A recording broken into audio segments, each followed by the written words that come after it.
नमस्कार दोस्तों, अस्सलाम वालेकुम। कैसे हैं आप? मैं मोहम्मद इम्तियाज़ अहमद।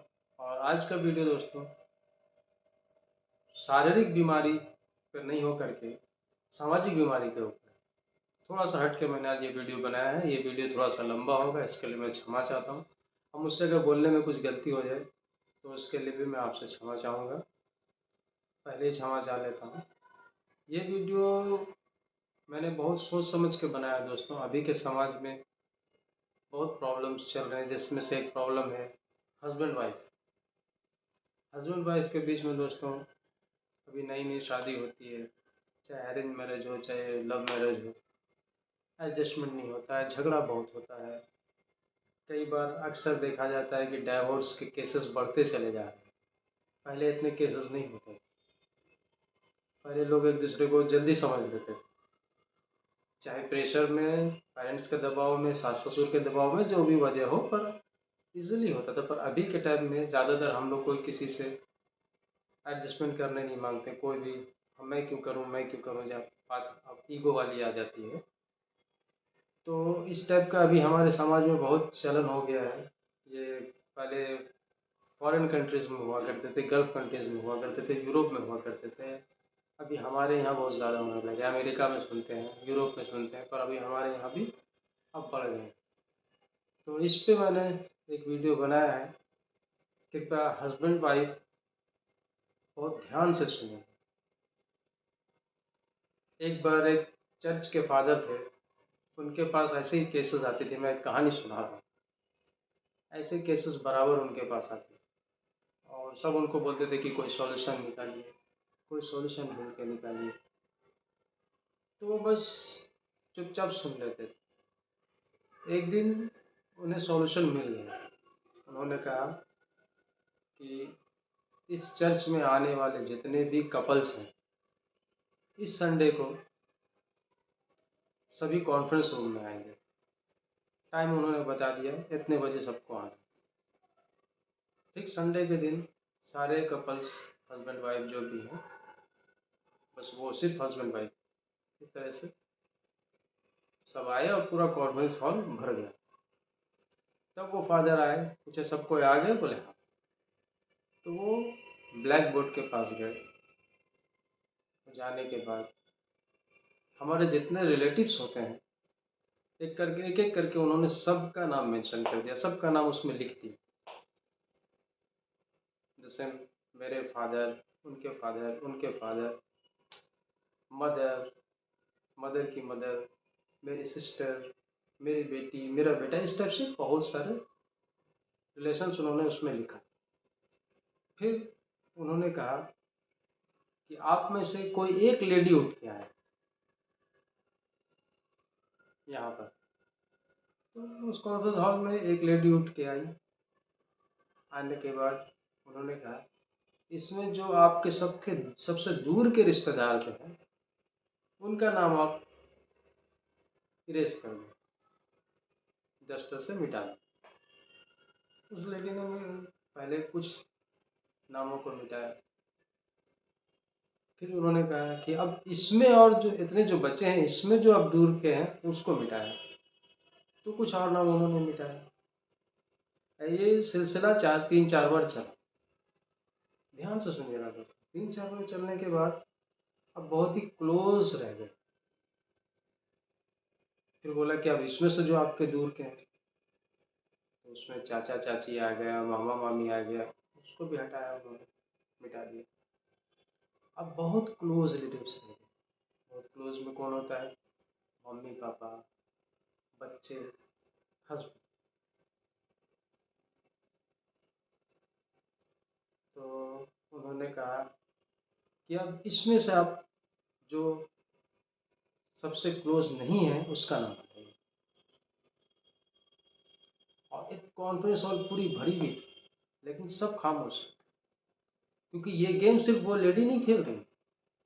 ये गेम वहाँ बैठे हुए हर एक लोगों के दिमाग में चल रहा है। मतलब सभी इस गेम को खेल रहे हैं।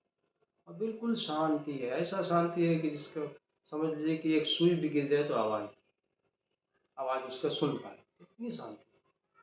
सबको ध्यान ब्लैक बोर्ड पर है। ये लेडी अब क्या इरेज करेगी। तो उन्होंने अपने माँ बाप का नाम इरेज किया, पहले अपने माँ का नाम इरेज किया, फिर बोला अब इसमें जो सबसे आपके करीब नहीं है उसका, उन्होंने अपने पापा का इरेज किया। अब बच गया बेटा और हस्बैंड।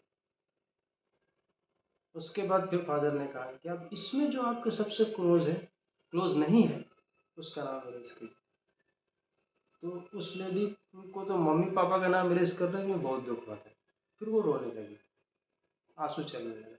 रोते रोते उसने अपने बेटा का नाम इरेज किया। तब उस फादर ने पूछा कि अच्छा ये बताओ कि तुमने ऐसा क्यों किया, क्या बेटा तुम्हारे क्लोज नहीं है, क्या मम्मी पापा तुम्हारे क्लोज नहीं है। तब उसने कहा कि मेरे मम्मी पापा मेरे बहुत क्लोज हैं, लेकिन ये तो बूढ़े हो गए, ये आज न कल मुझे छोड़ के चले गए। तो बोला फिर बेटे का नाम क्यों इरेज किया। तो उन्होंने कहा कि बेटा आज मेरा छोटा है, मुझे बहुत प्यार है, कल जब ये बड़ा होगा तो इसकी एक अपनी लाइफ होगी,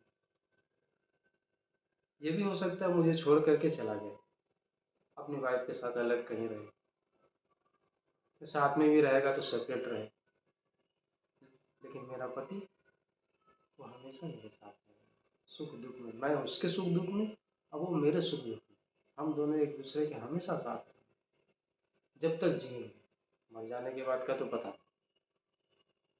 तो ये चीज़ सुन करके कॉन्फ्रेंस हॉल में हर एक लेडी की आंखों में आंसू आ गए और हर एक जेंट्स इमोशनल हो गया।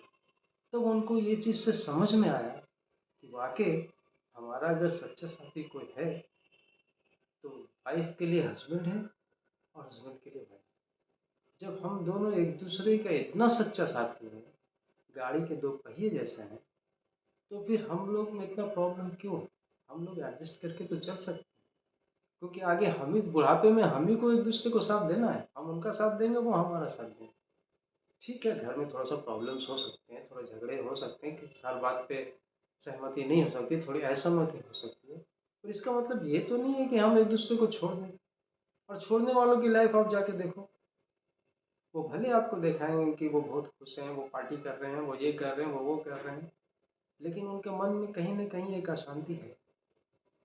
उनका मन उसको उनको रहते रहते कचोटता है, टाइम टाइम पे याद दिलाता है कि तुमने ये गलत किया, ये गलत किया, ये गलत किया। जब समय आता है तब तक उनको समझ में नहीं आता, लेकिन जब समय बीतता है, उम्र बढ़ने लगता है, तो उनको पता चलता है कि उन्होंने क्या खो दिया।